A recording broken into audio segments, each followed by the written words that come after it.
In order to make a special purpose map, go to mapchart.net. We want to focus on the United States for this project, so let's click on the Americas. Click Zoom Mode, and that allows you to zoom in and out to show the country in focus or the region in focus as zoomed in as you want. If you accidentally color a country, then you can always right-click on that country and click Remove Color. Make sure that you exit the zoom mode so that when you scroll up and down, you're not moving the country. You could change the background to white or blue. You can see here I'm changing the borders and the default countries. I'm clicking Show Countries Names. And then on the colors, you can choose a color to color in your country. So just click on the countries that you want to color that particular color, and then you'll see that color will show up on the key. Make sure that when you do this, you label the key accurately. I'm going to color in Canada and Mexico gray because I want to show the countries that border the United States. And I want to show the other countries white because they are not bordering the countries. Again, make sure that you are filling out the key. What does each color mean on that special purpose map? I have the key as custom, so I can move it around and I can enlarge it. Easy, just by moving your mouse. Make sure that you also complete a title for your map.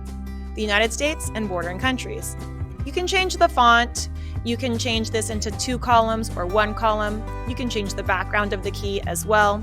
Just make sure that every design decision you make isolates the purpose of your map. For example, this is showing the United States and bordering countries, and it's clear and easy to read. Click Download and then add it to your slideshow. From here, you can always change the size, make it bigger, make it smaller, whatever to enhance your presentation.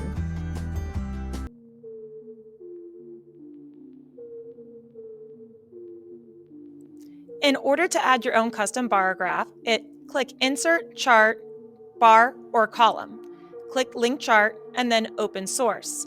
Move that chart a little bit out of the way so you can delete the data that's defaulted there. Let's create a bar graph that compares per capita income. So in B1, write per capita income, and A1 lists the countries. The country we're going to focus on is the United States. You can always adjust the lines by moving them. Go to the CIA World Factbook for your country, click on Economy, and then when you click on Real GDP per capita income, it brings up all of the per capita incomes reported on the CIA World Factbook. Click Control F to find the United States. Copy and paste the per capita income for the United States in B2. If Control F is still there with the Find window, click on its neighbors, Canada, copy and paste Canada, and then make sure that you write down the country, Canada, and then you paste the per capita income. You're going to want to do this Control F find with the country for all of its bordering or neighboring countries. You can see that I just did that pretty quickly right there. The bar graph is made. Let's sort it. Data, sort range, advanced. Data has header row, sorted by per capita income, and from there you can see that it is in ascending order with the lowest on the far left and the highest on the far right. Change the title, per capita income comparison, and I did that by just clicking on the title and then it automatically changes.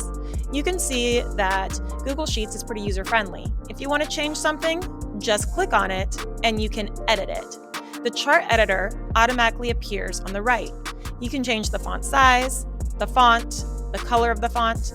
Again, always make sure that everything is accessible. You don't want to put this in a very small font or a font that you can't see.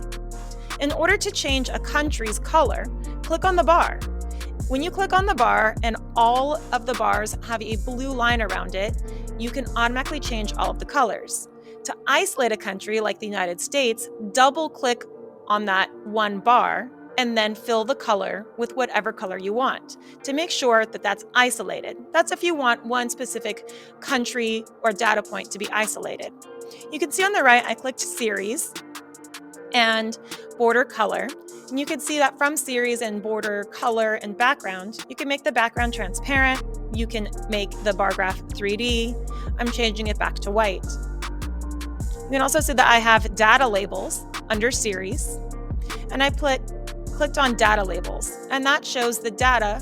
You can change that data label to be auto, center, inside, on top, or on the bottom. I'm choosing to have it be inside on the top. Go back to your Google Slides and click Update Chart. It's as simple as that. That's how you make your custom bar graph.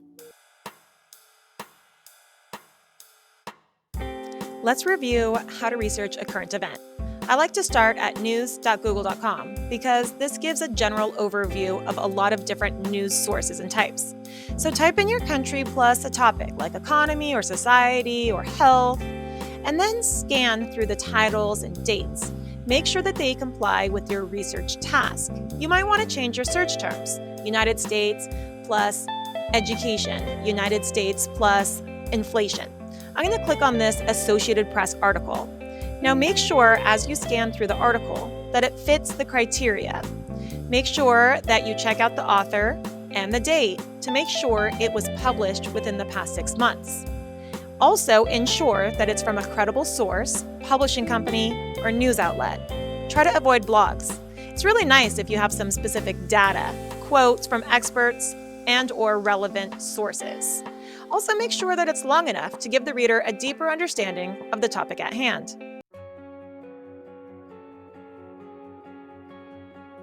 Now let's look at travel advisories. Start by going to the U.S. State Department Travel Advisory website.